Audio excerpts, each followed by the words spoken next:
Good afternoon everyone.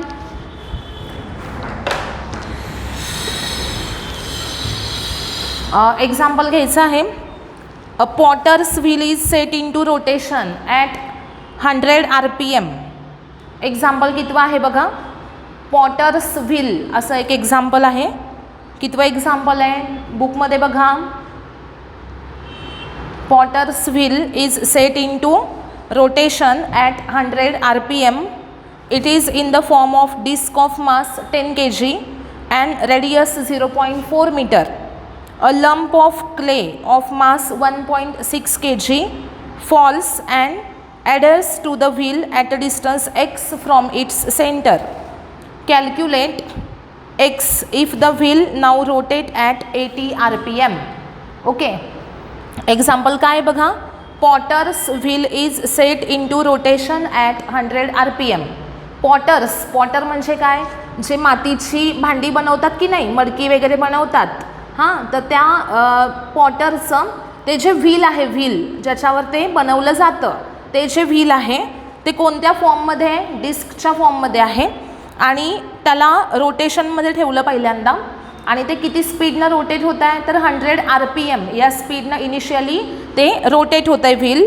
It is in the form of disc of mass 10 kg, radius 0.4 metre.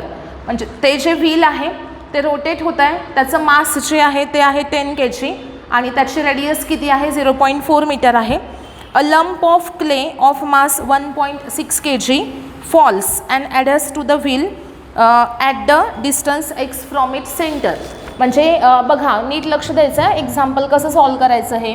सगळ्यात पहिल्यांदा एक wheel आहे. हे wheel काय होतं, about this axis of rotation.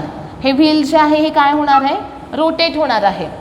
आणि त्यानंतर काय केलं, तर हे जे व्हील आहे याच्यावर एक्स या डिस्टन्सला, किती डिस्टन्सला, तर एक्स या डिस्टन्सला काय फॉल झालेला आहे, क्ले फॉल झालेला आहे. एक्स या डिस्टन्सला इथं क्ले फॉल झाला आणि पुढे काय सांगितलेलं आहे की एक्स या डिस्टन्सला क्ले फॉल झालेला आहे आणि त्या क्लेचं मास जे आहे ते 1.6 kg आहे. क्लेचं मास किती आहे, या क्लेचं 1.6 kg एवढं मास आहे. आणि तुम्हाला फाइंड आउट करायचं आहे की एक्सची व्हॅल्यू काय असेल, किती डिस्टन्सवर क्ले फॉल झालेला आहे असं विचारलं आहे. आणि इनिशियली अँग्युलर स्पीड किती होतं, 100 RPM. आणि आत्ता जे अँग्युलर स्पीड गिव्हन आहे ते आहे 80 RPM. क्वेश्चन नीट समजून घ्यायचं सगळ्यांनी. सगळ्यात पहिल्यांदा ते जे व्हील आहे ते पहिल्यांदा इनिशियली त्याचं ते फक्त रोटेट होत होतं. त्यानंतर त्याच्यावर क्ले फॉल झाला. म्हणजे सुरुवातीला जेव्हा व्हील रोटेट होणार आहे तेव्हा त्याचं स्पीड आपल्याला गिव्हन आहे आणि त्यानंतर परत जेव्हा त्याच्यावर क्ले फॉल होणार आहे तेव्हाचं स्पीड त्याचं गिव्हन आहे, बरोबर.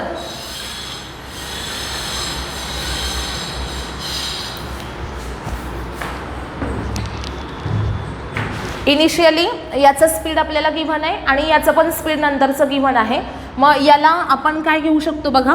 त्यांनी काय सांगितलेलं आहे की इनिशियल स्पीड आहे 100 RPM. RPM हे अँग्युलर स्पीड आपण घेत नाही. RPM हे युनिट कुणाचं आहे, तर RPM हे युनिट आहे फ्रिक्वेन्सीचं. रिव्हॉल्युशन्स पर सेकंद कुणाचं युनिट असतं, फ्रिक्वेन्सीचं. इथं RPM म्हणजे रिव्हॉल्युशन्स पर मिनिट, हे सुद्धा कुणाचं युनिट आहे, फ्रिक्वेन्सीचं. म्हणजे आपल्याला गिव्हन आहे, गिव्हन लिहा पहिल्यांदा. Given is N1 is equal to initial frequency किती आहे, 100 RPM.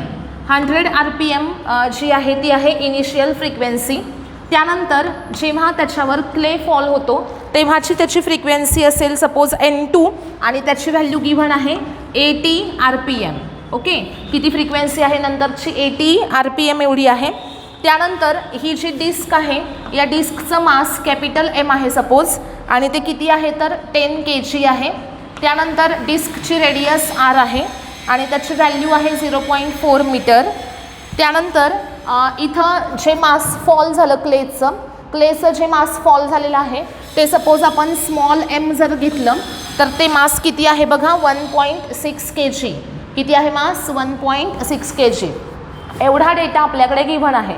N1 आहे, N2 आहे, डिस्कचं मास आहे 10 kg डिस्कची रेडियस आहे 0.4 मीटर आणि स्मॉल m म्हणजे त्या क्लेचं मास आहे.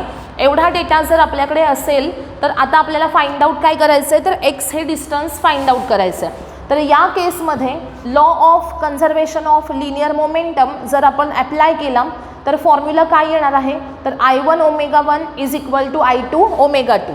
मग इनिशियली I1 जो आहे I1 initial moment of inertia हा काय असणार आहे, I1 असणार आहे. म्हणजे डिस्कवर जेव्हा क्ले फॉल झालेला नाही तेव्हाचा मोमेंट ऑफ इनर्शिया म्हणजे असणार आहे I1. ओके, तर I1 जो आहे तो कसा फाइंड आउट करायचा त्याचा फॉर्म्युला मला सांगा बरं. Disc suppose about this axis rotate होतीये तर याचा मोमेंट ऑफ इनर्शियाचा फॉर्म्युला काय असणार आहे. Disc is rotating about the axis passing through centre. Formula काय असणार बोला, हाफ mr². करेक्ट आहे. काय फॉर्म्युला असणार आहे, half mr². It is equal to पुढे हाफ इंटू मास किती गिवन आहे बघा 10 kg, मास आहे 10 kg इंटू r². r किती आहे 0.4, त्याचा स्क्वेअर 0.4 इंटू 0.4. हे फाईन कर, आन्सर किती येते बघा. याचा आन्सर किती येते सांगा मला.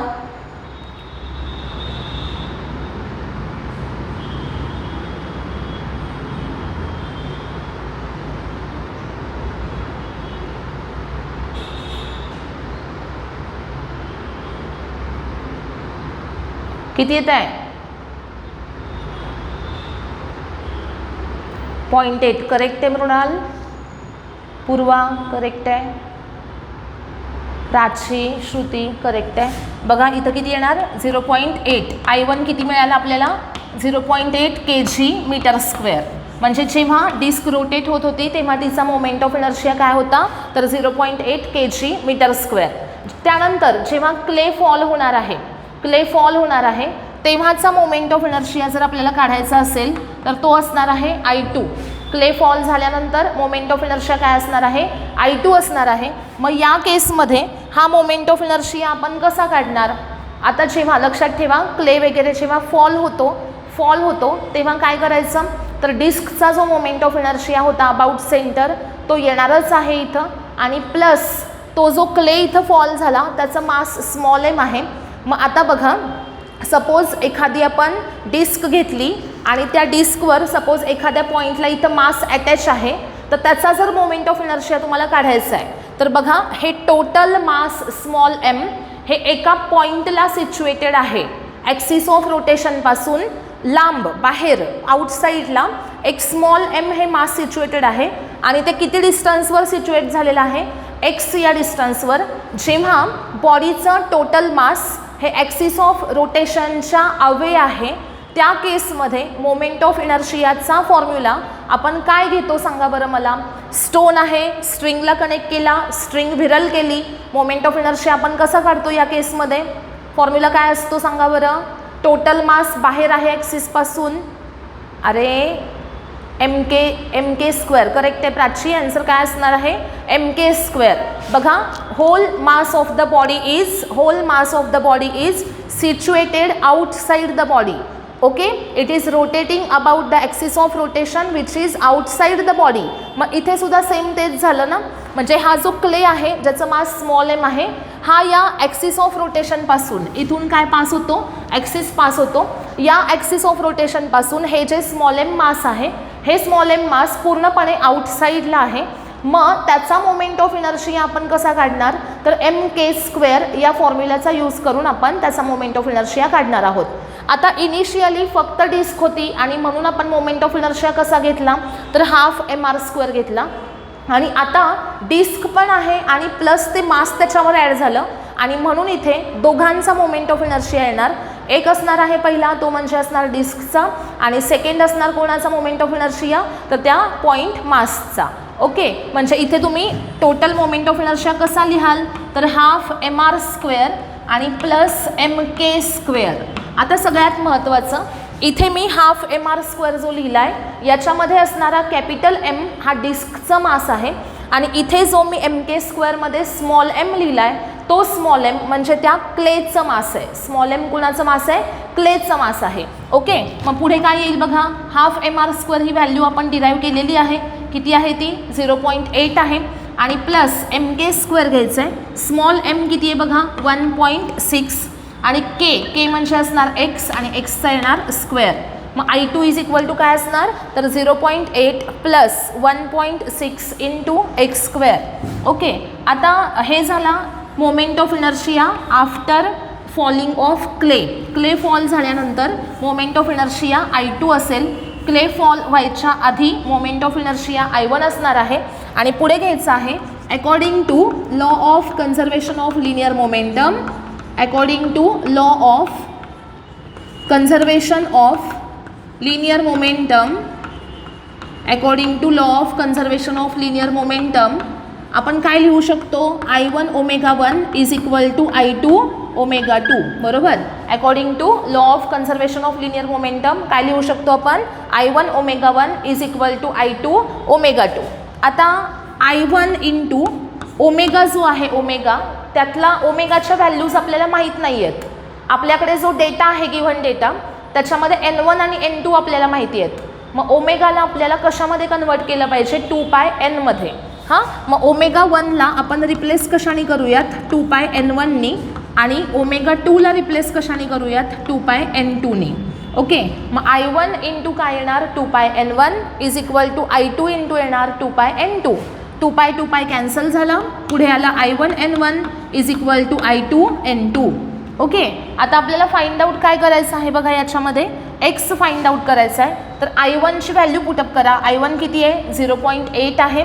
N1ची व्हॅल्यू किती आहे बघा N1 किती आहे 100 आहे इज इक्वल टू I2 किती आहे 0.8 प्लस 1.6 एक्स स्क्वेअर. ओके, आणि त्यानंतर N2ची व्हॅल्यू आहे 80. ओके, आता इथं 100 इंटू 0.8 किती येते बघा 100 इंटू 0.8 किती येणार 80 येणार ना. बरोबर, हे येणार 80 is equal to 0.8 plus 1.6 x square आणि इंटू 80 दोन्ही साईडचा 80 कॅन्सल झाला. 0.8 plus 1.6 x square is equal to 1 आला. ओके, पुढे सॉल्व करायचं हे.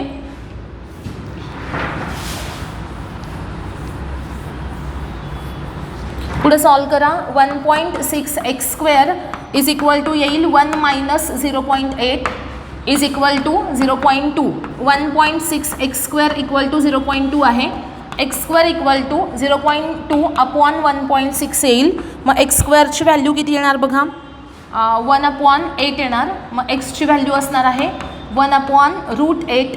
X is equal to 1/2√2. X is equal to 1/2√2. Okay, आता 1/2√2 आहे 1/2√2 आहे. तर याला आपल्याला सिम्प्लिफाय केलं पाहिजे. आन्सर याचं फाइंड आउट केलं पाहिजे. तर याला आपण कसं लिहूयात बघा नीट लक्ष द्या. हां, यातला मी हाफ वेगळा लिहिते आणि 1/√2 वेगळा लिहिते. 1/2√2 आहे की नाही, त्याच्याऐवजी मी काय केलं हाफ इंटू 1/√2 लिहिलं. हे आन्सर आपण विदाऊट लॉग टेबल कसं काढू शकतो ते सांगते आहे. हाफ वेगळा करा 1/√2 वेगळा करा. हाफ जो आहे त्याची व्हॅल्यू काय असते हाफची व्हॅल्यू किती 0.5. ओके, आणि इंटू 1/√2 जो आहे किंवा हाफ जो आहे तो ॲज इट इज ठेवला तरी काही फरक पडणार नाही. हाफला आपण ॲज इट इज ठेवूयात. आणि 1/√2 जो आहे त्याची व्हॅल्यू आपल्याला पाठ असली पाहिजेत. व्हॅल्यू आहे त्याची 0.7071. ओके, सगळ्यांनी ही व्हॅल्यू जी आहे ही कुठेतरी हायलाईट करून ठेवायची लिहून ठेवायची आहे. √2 आपल्याला सगळ्यांना माहिती आहे, पण 1/√2 जो आहे तो असतो 0.7071 7071. ओके, 0.7071 आणि इंटू काय आहे 1/2. मग आता सिम्पल 0.7071ला 2न डिव्हाइड करा. आन्सर काय येते बघा 0.7071/2. इथं जे आन्सर येईल ते आन्सर असेल एक्सचं. Okay, therefore x equal to किती आन्सर येते सांगा मला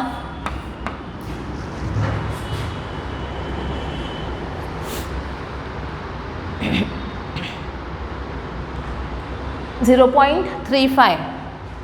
पुढं काय 0.35. पुढं काय येणार 3.5.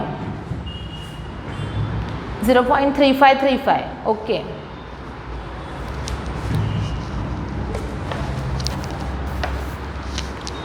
त्याच्या पुढे पण काहीतरी व्हॅल्यू येईल ना, 0.35355. हां, इथं अजून एक 5 येणार आणि या 5मुळे हा आधीचा डिजिट जो आहे तो चेंज होणार आणि ॲन्सर काय येणार हे फायनल. बघा हा ऑड नंबर आहे त्याच्यामुळं प्रिव्हियसमध्ये 1 ॲड करायचा. 0.3536 मीटर हे आपल्याला फायनल ॲन्सर मिळालं. 0.3536 metre, this is the final answer. Okay. ॲन्सरमध्ये बोर्ड एक्झाममध्ये थोडाही चेंज चालत नाही, लक्षात ठेवा. 0.3535 ॲन्सर आहे तर 0.3535च असलं पाहिजेत. 0.3536 असेल तर 0.3536च असायला पाहिजे. याच्यामध्ये एका लास्ट डिजिटचा सुद्धा चेंज ॲक्सेप्ट होत नाही. ॲन्सरला टोटल 1 मार्क कट होतो, बोर्डसाठी सांगते मी. त्याच्यामुळं तुम्हाला हे ॲक्युरेटच ॲन्सर माहिती असलं पाहिजे. त्यानंतर नेक्स्ट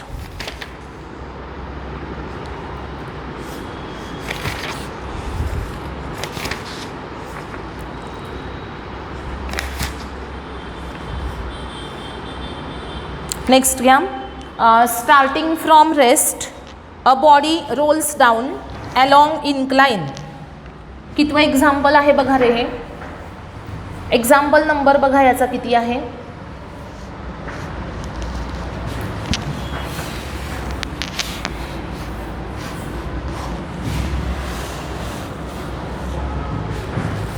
(22). ओके. बघा, starting from rest a body rolls down along incline that rises by 3 in every 5 along the plane. Okay. The body gains a speed of √2 meter per second as it travels distance of 5/3 meter along the incline. What can be the possible shape of the body? Okay. बघा, starting from rest या सेंटेन्सवरून आपल्याला काय समजतं. गिव्हनमध्ये सगळ्यात पहिल्यांदा आपण काय लिहू शकतो बघा, स्टार्टिंग फ्रॉम रेस्ट आहे म्हणजे गिव्हनमध्ये सगळ्यात पहिली व्हॅल्यू ही असली पाहिजे u=0. त्यानंतर a body rolls down along inclined that rises by 3 in every 5 meter along the plane. आता लक्षात ठेवा, जेव्हा आपल्याला अशा प्रकारे दिलं जातं 3 in 5, 2 in 4 असं दिलं जाईल, त्या केसमध्ये ही जी व्हॅल्यू आहे ही कुणाची व्हॅल्यू घ्यायची, साइन थिटाची व्हॅल्यू घ्यायची.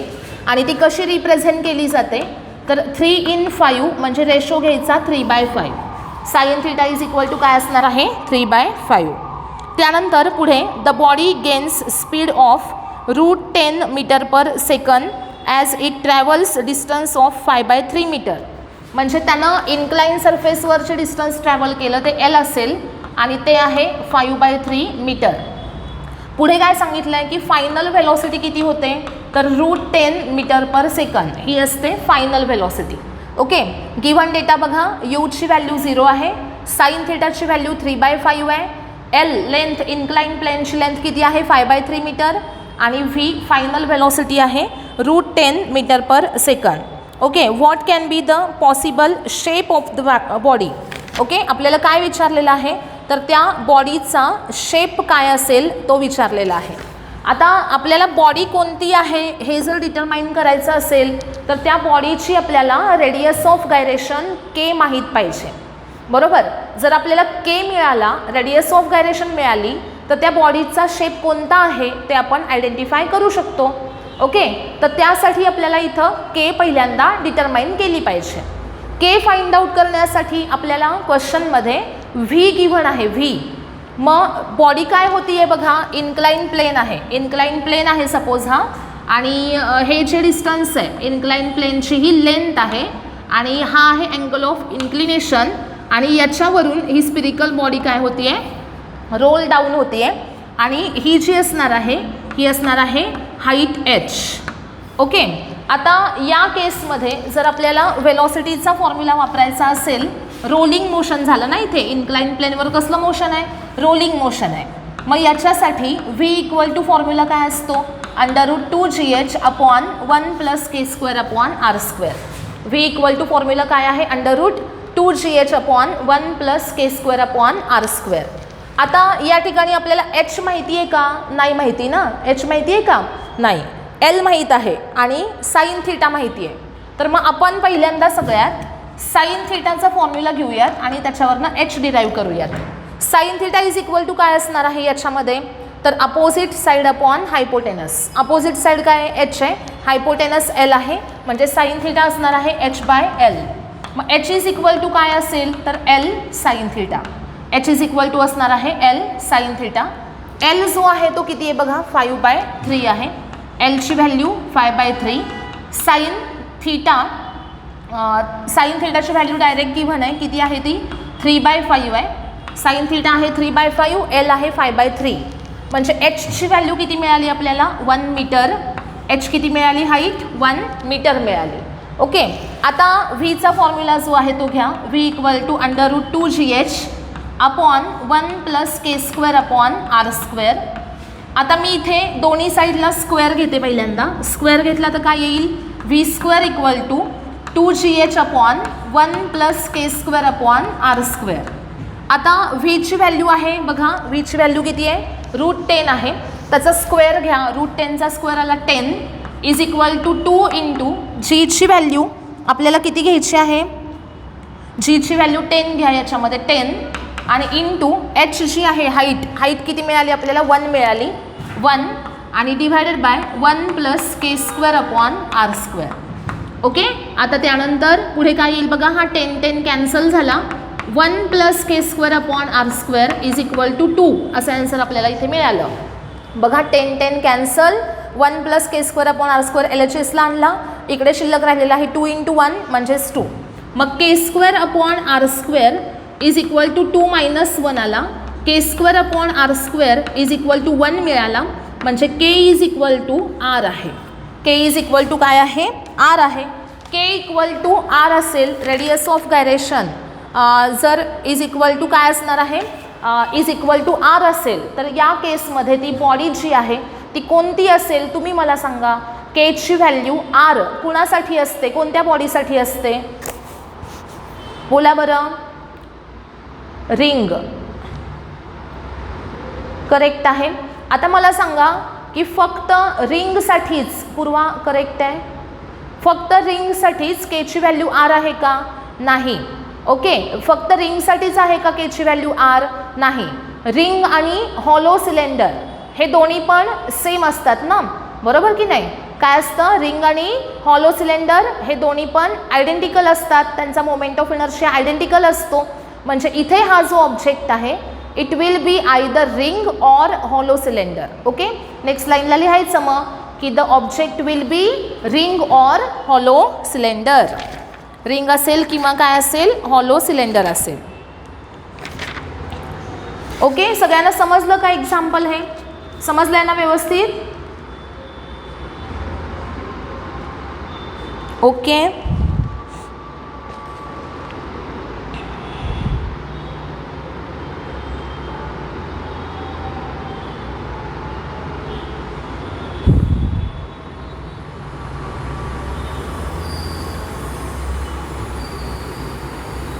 नेक्स्ट पुढचं एक्झाम्पल घ्यायचं आहे.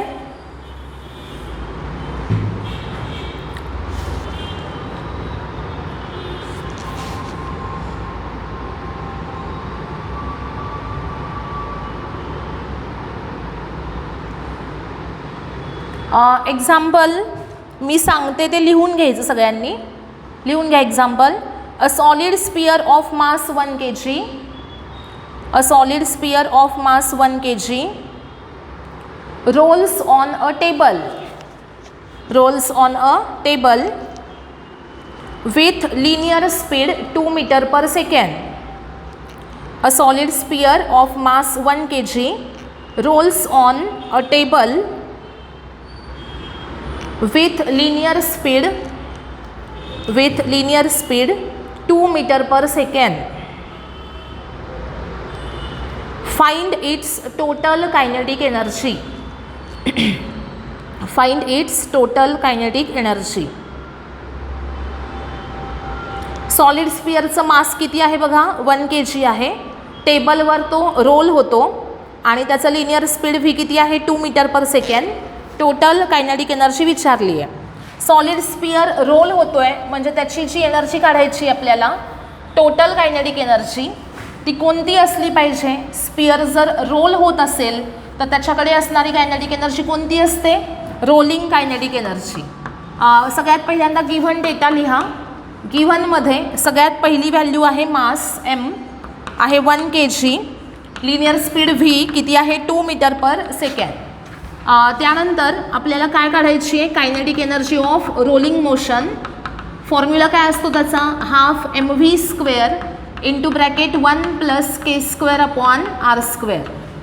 It is equal to half into m ची व्हॅल्यू आहे 1, v² म्हणजे 2², 1 प्लस मला सांगा k ची व्हॅल्यू इथं मी किती टाकू? सॉलिड स्पियर आहे ना, सॉलिड स्पियरसाठी k किती असतो? बोला.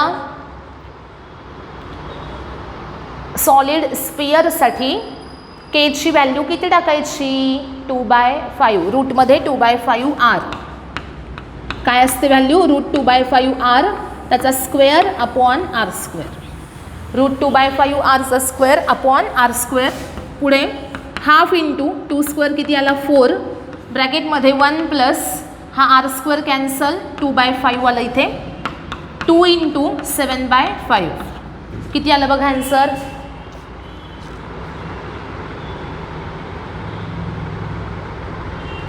14/5 किती येईल बघा? 14/5 किती येणार आन्सर हे?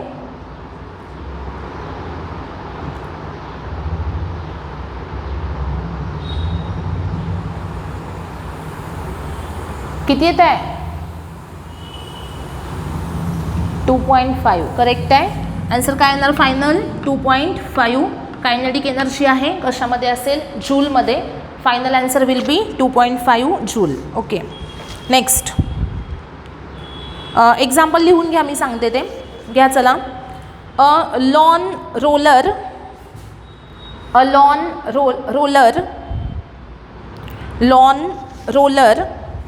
of mass 80 kg,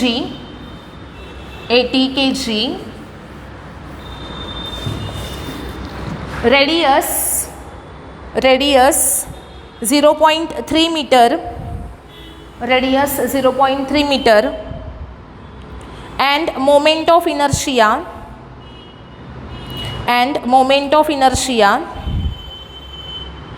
3.6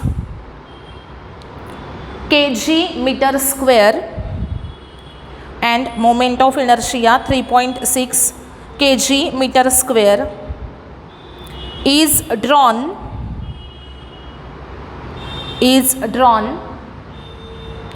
along a level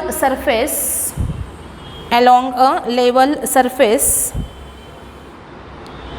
at constant speed of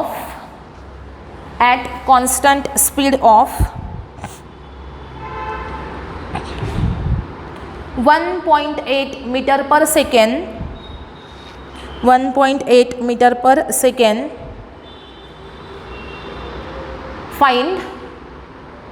Find first number translational kinetic energy,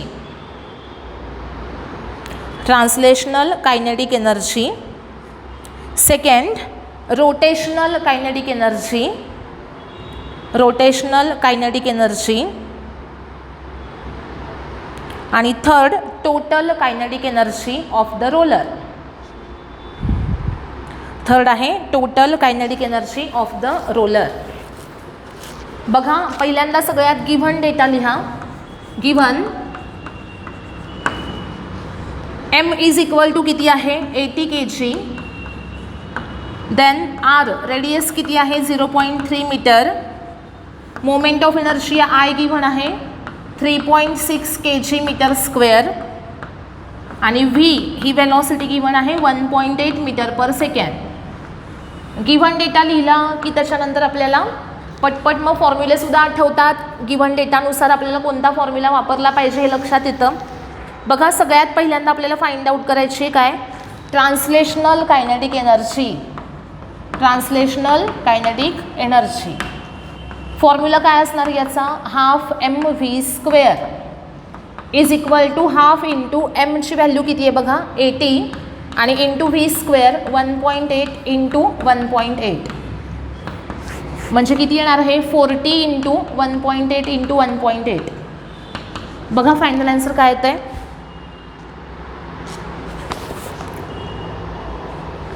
याचा आन्सर फाइंड आउट करा. चला उद्याच्या लेक्चरला एररलेस बुकमधले MCQs घेणार आहे मी. तर सगळ्यांनी लेक्चरला बसताना बुक घेऊन बसायचं सोबत एररलेसचं. त्यातले जे मी न्यूमरिकल सांगेन ते त्या वेळेस बुकमध्ये बघायचे म्हणजे तुमच्या समोर राहतील एक्झाम्पल्स आणि मग आपण ते घेऊयात. त्यातले आपण मोमेंट ऑफ इनर्शिया या सेक्शनमधले MCQs घेतलेले होते. वैष्णवी आन्सर काय आलं 129. हां 129.6 येते आन्सर 129.6 जूल. ET किती मिळाली 129.6 जूल. काय सांगितलं मी आत्ता तुम्हाला की मोमेंट ऑफ इनर्शिया हा जो सेक्शन आहे आपला एररलेसमधला रोटेशनल मोशनमधला तो कंप्लीट झाला आहे. त्याच्या पुढचे जे सेक्शन आहेत रोटेशनल मोशनमध्ये मोमेंट ऑफ इनर्शियाच्या पुढचे सेक्शन्स त्यातले न्यूमरिकल्स MCQs आपण उद्या घेणार आहोत. तर त्यामुळे सगळ्यांनी बुक सोबत घेऊन बसायचं आहे. ओके. त्यानंतर सेकंड तुम्हाला फाइंड आउट काय करायचे आहे, ट्रान्सलेशनल कायनेटिक एनर्जी झाल्यानंतर सेकंड फाइंड आउट काय करायचं आहे, rotational kinetic energy. Rotational kinetic energy. Rotational kinetic energy E rotational is equal to असेल half I⍵². Half into directly आयची व्हॅल्यू पण गिव्हन आहे 3.6 पण ओमेगा गिव्हन नाही आहे. हां मग हाफ I मी आत्ता असाच लिहिते आणि पुढे येणार v² r². बघा हाफ I ओमेगाला आपण रिप्लेस केलं सॉरी इथं VR येणार नाही. v इक्वल टू काय असतं r⍵ असतं. मग ओमेगा इज इक्वल टू काय येणार v/r. Omega is equal to असणार v/r त्याचा इथं स्क्वेअर येणार v²/r². मग half into moment of inertia I 3.6 v² 1.8 into 1.8 upon r² 0.3 into 0.3. पुढे येईल 1.8 इंटू 6 इंटू 6.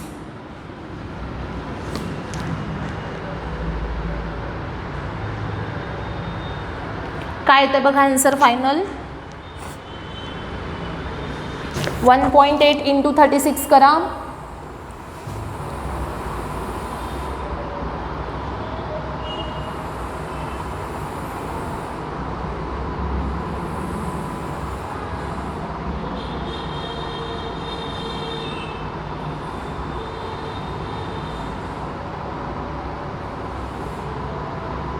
काय answer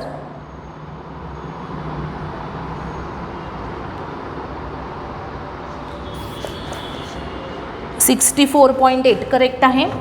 64.8 joule. E rotational is equal to काय असणार आहे 64.8 जूल. ओके. त्यानंतर last third rolling kinetic energy. Rolling kinetic energy. Rolling kinetic energy कशी काढायची असते, E rolling is equal to E translational plus E rotational. Translational आणि rotational energy ज्या आहेत त्यांची करायची ॲडिशन. ट्रान्सलेशनल किती होती 129.6 आणि रोटेशनल किती आली 64.8. ॲडिशन करा बघा आन्सर काय येतं आहे.